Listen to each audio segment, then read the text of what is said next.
राधे राधे दोस्तों, वापस से स्वागत है एक नई कहानी के साथ। और आज की कहानी बहुत ही इंटरेस्टिंग होने वाली है, तो अंत तक जरूर बने रहें। अरे पता नहीं कौन सी घड़ी में जब मैं इस मनहूस को अपने बेटे की दुल्हन बनाकर लाई थी। मुझे क्या पता था कि यह कमबख्त बंजर जमीन है। अरे एक से बढ़कर एक लड़की का रिश्ता आ रहा था।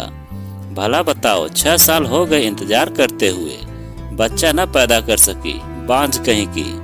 मेरी सास लगातार बड़बड़ाए जा रही थी। उनके जहरीले शब्द पिघले शीशे की तरह मेरे कानों में पड़ रहे थे। यह कोई पहला मौका नहीं था। उन्होंने तो शादी के दूसरे साल से ही ऐसे तानों से मेरी नाक में दम कर दिया था। रवि उनके इकलौते बेटे और मेरे पति थे। मेरे ससुर बहुत पहले गुजर गए थे। घर में पति और सास के अलावा कोई न था। मेरी सास को पोते की बहुत ख्वाहिश थी। वे चाहती थी कि जैसे भी हो मैं उन्हें एक पोता दे दूं। मैं 2-3 बार लेडी डॉक्टर से अपना चेकअप करवा चुकी थी।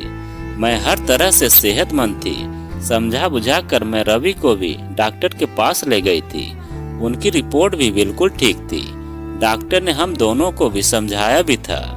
आजकल ऐसे केस आम है, आप लोग बिल्कुल न घबराएं। कुदरत जल्द ही आप पर मेहरबान होगी। डॉक्टर की ये बातें हम दोनों तो समझ चुके थे, लेकिन मेरी सास को कौन समझाता। आए दिन उनकी गाज मुझ पर ही गिरती थी। उनकी नजरों में मैं ही मुजरिम थी और अब वे यह खुलेआम कहने लगी थी कि वे जल्द ही रवि से मेरा तलाक करवाकर उसके लिए दूसरी बीवी लाएंगी, ताकि उनके खानदान का वंश बढ़े। उनकी इन बातों से मेरा कलेजा छलनी हो जाता। ऐसे में रवि मुझे तसल्ली देते, क्यों बेकार में परेशान होती हो, माँ की तो बड़बड़ाने की आदत है। आपको क्या पता, आप तो सारा दिन अपने काम पर होते हैं। वे कैसे कैसे ताने देती हैं। अब तो उन्होंने सबसे यह कहना शुरू कर दिया कि वे हमारा तलाक करवा कर आपके लिए दूसरी बीवी लाएंगे। तुम चिंता न करो, मैं न तो तुम्हें तलाक दूंगा और न ही दूसरी शादी करूंगा, क्योंकि मैं जानता हूँ कि तुम में कोई कमी नहीं है। बस कुदरत हम पर मेहरबान नहीं है। एक दिन हमारे गांव में एक बाबा आया। उसके बारे में मशहूर था कि वह बेऔलाद औरतों को एक भभूत देता है, जिसे दूध में पिलाकर पीने से उन्हें औलाद हो जाती है। मुझे ऐसी बातों पर बिल्कुल यकीन नहीं था, लेकिन मेरी सास ऐसी बातों पर आंख कान बंद करके यकीन करती थी। उनकी जिद पर मुझे उनके साथ उस बाबा, जो मेरी निगाह में ढोंगी था, के आश्रम जाना पड़ा। बाबा 34-35 साल का हट्टा कट्टा आदमी था। मेरी सास ने उसके पांव छुए और मुझे भी उसके पांव छूने को कहा। उसने मेरे सिर पर हाथ रखकर आशीर्वाद दिया। आशीर्वाद के बहाने उसने मेरे सिर पर जिस तरह से हाथ फेरा, मुझे समझने में देर नहीं लगी कि ढोंगी होने के साथ साथ वह हवस का पुजारी भी है। उसने मेरी सास से आने का कारण पूछा। सास ने अपनी समस्या का जिक्र कुछ इस अंदाज में किया कि ढोंगी बाबा मुझे खा जाने वाली निगाहों से घूरने लगा। उसने मेरी आंखें देखी, फिर किसी नतीजे पर पहुंचते हुए बोला, तुम्हारी बहू पर एक चुड़ैल का साया है, जिसकी वजह से इसे औलाद नहीं हो रही है। अगर वह चुड़ैल इसका पीछा छोड़ दे तो कुछ ही दिनों में यह गर्भ धारण कर लेगी, लेकिन इसके लिए आपको काली माँ को खुश करना पड़ेगा। काली माँ कैसे खुश होंगी?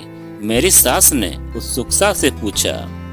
तुम्हें काली माँ की एक पूजा करनी होगी। इस पूजा के बाद हम तुम्हारी बहू को एक भभूत देंगे। इस भभूत को अमावस्या की रात में 12 बजे के बाद हमारे आश्रम में अकेले आकर अपने साथ लाए गए दूध में मिलाकर हमारे सामने पीनी होगी। उसके बाद इस पर से चुड़ैल का साया हमेशा हमेशा के लिए दूर हो जाएगा। बाबा जी, इस पूजा में कितना खर्च आएगा?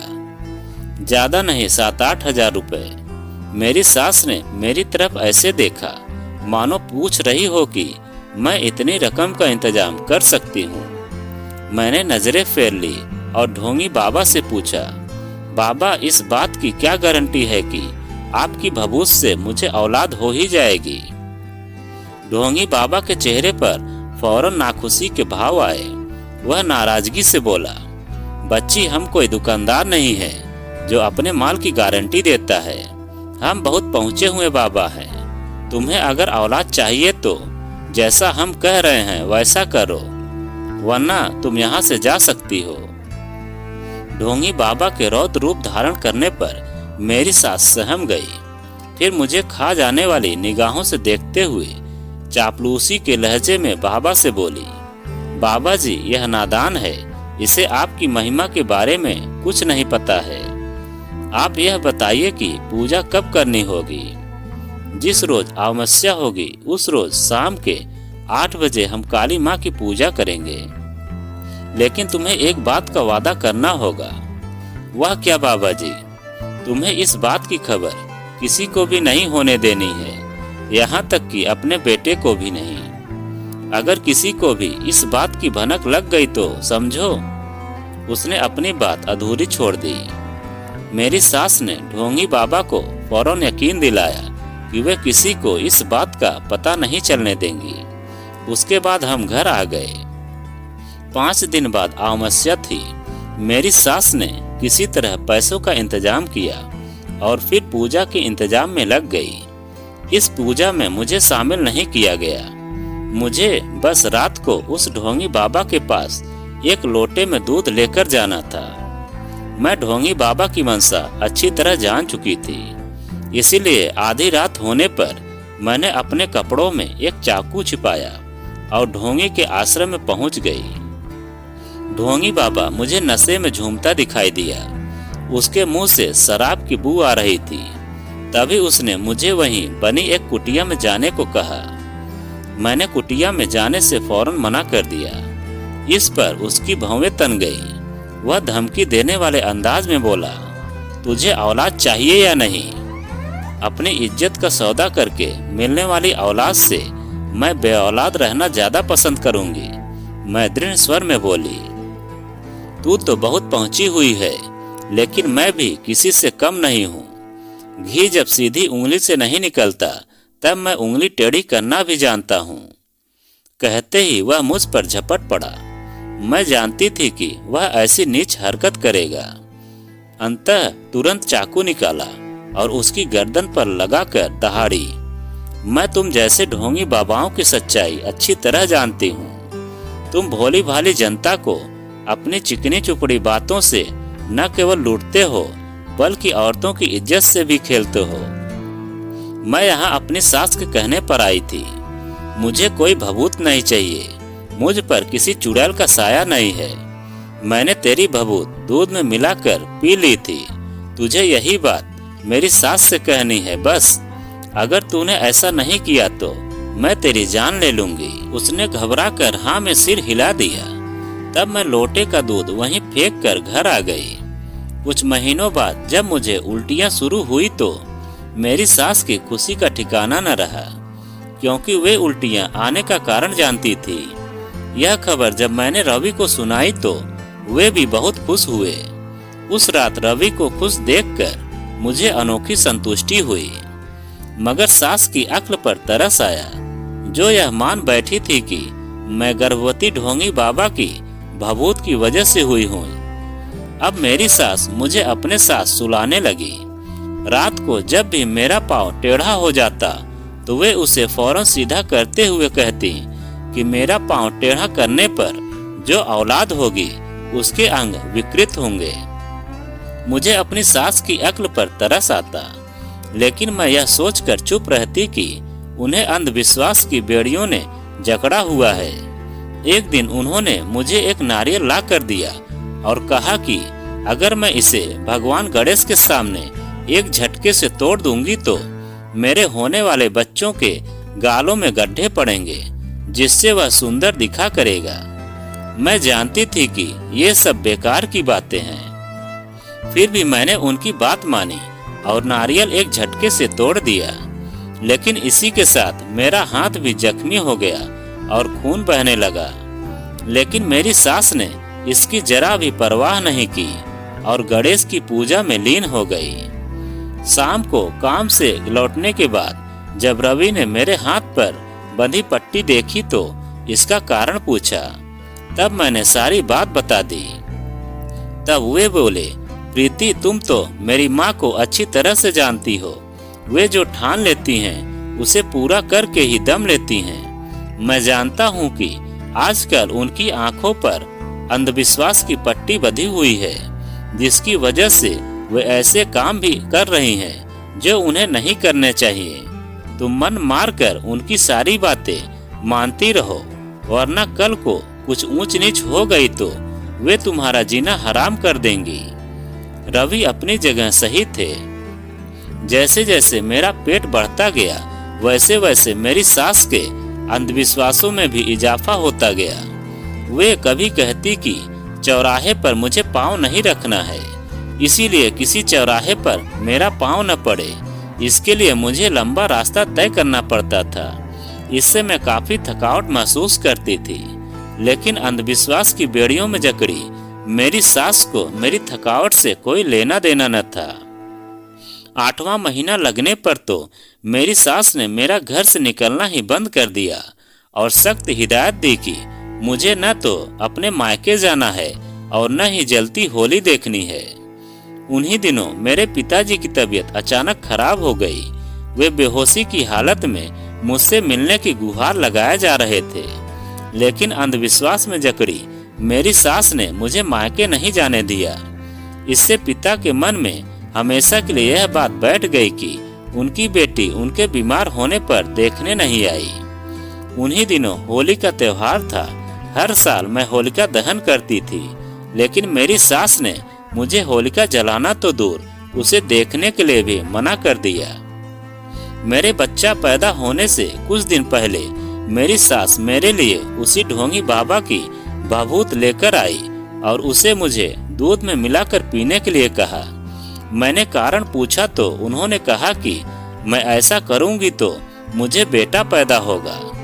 अपनी सास की अक्ल पर मुझे एक बार फिर तरस आया। मैंने उनका विरोध करते हुए कहा, माँ जी, मैंने आपकी सारी बातें मानी हैं, लेकिन आपकी यह बात नहीं मानूंगी। क्यों? सास की भवें तन गई, क्योंकि अगर भभूत किसी ऐसी वैसी चीज की बनी हुई होगी तो उसका मेरे होने वाले बच्चे की सेहत पर बुरा असर पड़ सकता है। अरे भूल गई तू कि इसी भभूत से वजह से तू गर्भवती हुई थी। उनके लाख कहने पर भी मैंने जब भभूत का सेवन करने से मना कर दिया तो न जाने क्या सोचकर वे चुप हो गई। कुछ दिनों बाद जब मेरी डिलीवरी होने वाली थी, तब मेरी सास मेरे पास आई और बड़े प्यार से बोली, बहू देखना तुम लड़के को ही जन्म दोगी।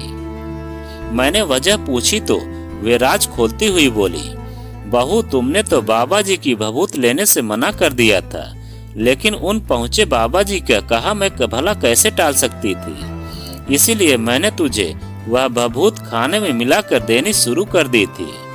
यह सुनते ही मेरी काटो तो खून नहीं जैसी हालत हो गई।